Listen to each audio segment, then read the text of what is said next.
everybody, and welcome back once again. Another edition of Inside the Headset. Here we are, Week 6, Game 6. I got on the phone with me, the head coach of the William Blount Governors, head coach Philip Shadowens. Coach Shad, are you there?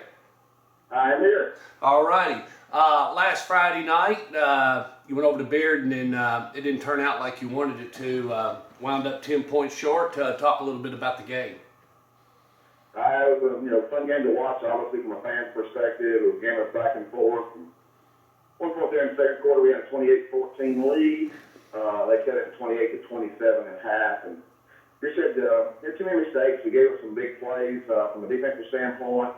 Didn't do a very good job of covering kicks and gave us some really good field position after kicks. And then we turned the ball over a couple times in the second half. And I guess we got within 3 points there, and with about 30 or 40 seconds left, they trying to ride the clock and bust the run, I guess, to go up by 10. But it was one of those games that our kids competed exceptionally hard, scored enough points to win, but didn't play well enough in special teams, turned it over too many times, and then didn't do a very good job in pass coverage and pass rush. So saw great effort, saw a lot of things that I like, saw a lot of improvements. But it's still not what we're looking for because we didn't win, and that's what we're interested in. Where did you feel like the game unraveled? Was it there in the second quarter, or was it the start of the second half when you said you started getting your turnovers? Well, I thought we had a lot of momentum at 28-14. They had turned the ball over. We had scored quickly a couple times and got a 14-point lead, and we allowed them to have a decent return, come down and score. Then we had a penalty on the kickoff return, kept us deep in our territory. We did not get a first down there. Had a bad snap on first down, put us behind the chains, and they were able to score with 3 seconds left in the first half to make it 28-27 and miss their point. They had 28-27, but I thought we had all momentum there at one point, and I thought we kind of gave it away there late in the second quarter. And that's just we've got to learn to put teams away. We got to learn that the football. We know football's a game of momentum, but we certainly have to learn that when you have it, you got to find a way. We call it stepping on the throats. You got to find a way to keep pressuring the team, and they're eventually going to cave into the pressure. Well, we didn't do that. We allowed them to stay in the football game and find ways to get momentum back. And then the second half, it was just back and forth. To be honest with you, I thought it was a really good game, good second half. And but we had some turnovers and didn't finish the drive. We were down inside their 6-yard line, I think, at 4th and 6 inches, and we jump offside. And we go for it on 4th down. I think we were down 6 at the time. We go for it on 4th down, and we miss, we throw a pass for a slant. Hits the guy in the chest. We don't make the play. And it's just those, we've got to find ways to make those critical plays. You never know when those plays are going to come, those 5 or 6 that really determine the outcome of the game. And we didn't win enough of those critical plays and make too many mistakes. And, we learned from it. I mean, our kids bounced back this week, we don't have a game, and really practice hard. And we're getting better. I can see us. We're practicing better. I said last week we had our best week of practice, so I expect us to play our best game. And I'm not sure we didn't play our best game, but the turnovers just simply became too much. And the poor kickoff coverage became too much for us. But I see us taking steps in the right direction. We just got to find a way to finish games. I mean, because it's not any fun to come close. Coming close is not any good. And as a coach, I can see, kids getting better, kids working hard every day and committed to getting better. And I can see that. I want those kids to enjoy the success that comes with that.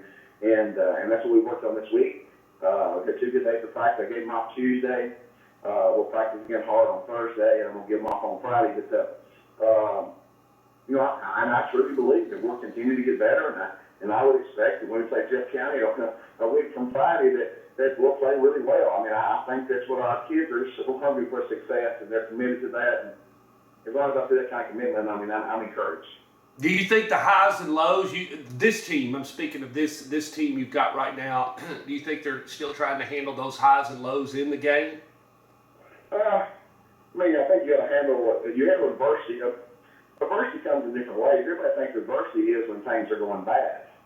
Well, and maybe by definition that's the case, but adversity happens when things are going good or bad. How do you handle successes within the game? How do you handle when plays go bad in the game? You have to handle both of them the same way, and then you have to have a short memory and go to the next play. And so we have to learn to handle both good and bad. This past Friday night, we had a lot of good things happening, but we didn't handle it very good because we didn't finish some things we needed to finish. And then obviously when you turn the ball over and bad things happen, you got to find a way to get a stop. You got to find a way to cause a turnover back to you. I mean, there's things we have to do to handle adversity, good and bad, much better. Penalty-wise, was you okay? Did you feel okay with Friday night, or did you feel like he was just way out of bounds where you need to be, or was it a normal football game? I thought we had too many. We had one really silly personal foul. We hit a kid, he was on the ground, and it cost us 15 yards, really cost us field position, big-time field position. We had the ball, I think, on the 40 or 45. We had a personal foul for hitting the kid late, and then we started back on our 25 or whatever it was. Yeah, flipped it back. Yeah, I mean, we can't afford to have, those kind of things. I can handle a late hit because of great effort. I mean, I can, and I can handle certain things. I can't handle silly penalties. And yeah. We still haven't got rid of those. We still make too many of those. We lined up offside twice on defense. We jumped offside 3 other times on defense. That's 25 yards. You just gave the offense 5 yards 5 different times, and twice on 3rd and long, one time we lined up offside on 3rd and 8. One time we jumped offside on 3rd and 8. Well, we all know as coaches and as fans that 3rd and 3 is much easier to convert than 3rd and 8. Yeah. And so, we have to eliminate those kind of things where we're helping the opponent. I mean, obviously on 4th down and 6 inches to go on the 6-yard line, we can't jump off sides. I mean, we had quarterback sneak call. There was no reason for anybody to jump. And, we just raised about the fence too early. And, now it's all of a sudden, 4th down and 5 yards and 6 inches to go. And that's a different play for us now. So, we got to eliminate those silly mistakes. But same time I say all those things, we will. I mean, I say it's getting better every day. And so, I'm not discouraged by any means. I mean, obviously I want our kids to enjoy success. They're working hard every day to do everything we ask them to do. We simply got to clean some things up. And when we play cleaner football games, we'll begin winning these close ball games. Where do you think that the most improvement has happened so far with this team? I mean, where do you see these guys from when you got them in July and you started working with them and molding them? Where have they just? Is it their eagerness? Is it their to want to win and want to play, or where is it? Well, I think we were learning the game of football more. I think we were kind of behind on this understanding the game of football and understanding how you fit things and how you come to balance properly and how you tackle people properly. And we missed some key tackles Friday night that cost us some big plays. But just from a football knowledge standpoint, I think that's our biggest improvement. And certainly I think our kids are understanding what our expectations are. And I think they're different maybe than they've been in the past as far as we expect them to go hard every play. We expect them to be on time. We expect them to be there every day, never miss. It's on the field and off the field. We expect to work a certain way in the weight room every day. And so, all those things have been new to our kids. And I think they've handled them well. I mean, we have kids that are, obviously they're there every day. They're coming to practice like they're supposed to. They're working hard in practice. Our practice has gotten so much better at how we practice. And so I know for a fact, when that happens, then you begin to get better on Friday night. And I think that's what we're seeing. We are getting better on Friday night. It's just we're still making too many mistakes to win those close games on Friday night. So now we eliminate some mistakes.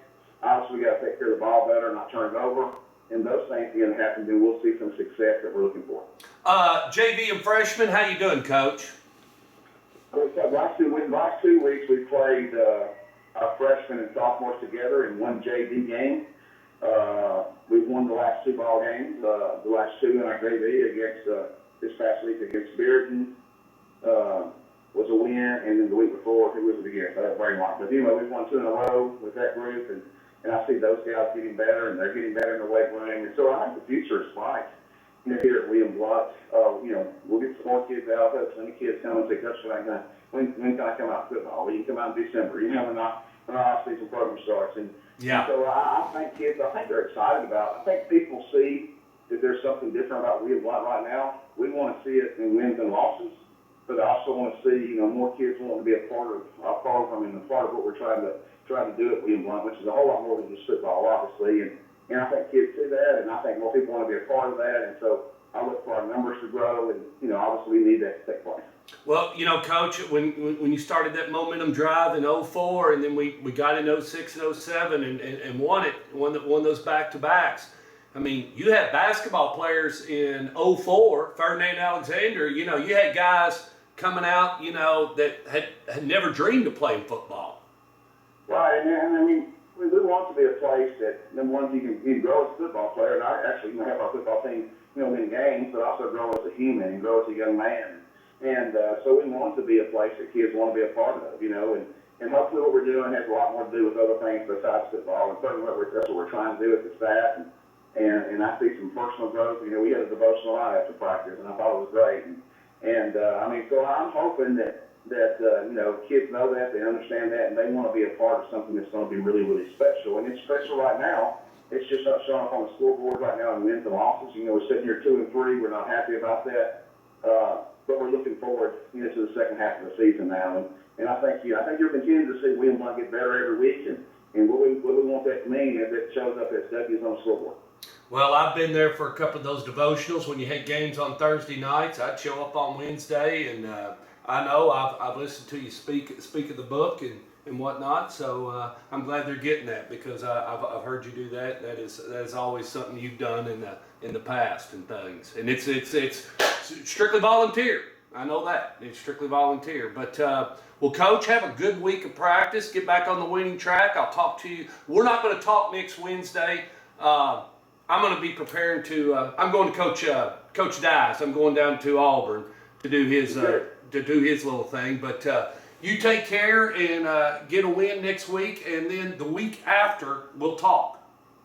Sounds good, and don't forget, Friday night, I don't know that I'm going to get to go, but Friday night, Rodriguez Wilkes from Smyrna High School gets his number retired there at Smyrna High School, and that's a big event. That's a great honor. Oh, wow, I did not know that. Rob, missed the football and did a lot of great things and had, a solid career at the University of Tennessee, but his number's getting retired, or certainly his jersey's getting retired. I don't know about the number itself, but I know there's a big ceremony planned at halftime of the Seagull and Smyrna game. And certainly Rod's the one I'm still extremely close to, and a great kid, and great man now. I think he's 26, and so he'll go down as a retired number, just like his co-host, quarterback. Rod was our Mr. Football receiver and did everything for us back then.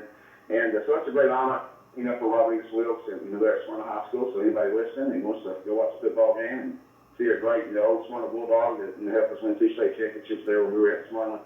Rod getting his number retired on Friday. Well, I'll tell you one thing. You were very intricate in helping me, and we were when we sent Sonny and Rod to the Army All-American Combine in January of 2007. They showed out real well, and football boosters helped. I helped. We all helped, and we got them there, and it helped Rod, and it helped Sonny both. So they got a chance to do something, and it was a lot of fun. So anyway, I appreciate you letting me do that. But anyway, all right. So follow Coach Shad. He won't be in action this Friday night, but he will be in action next Friday night. So catch up with him, and then we'll talk to him after that. So we'll see you at the game.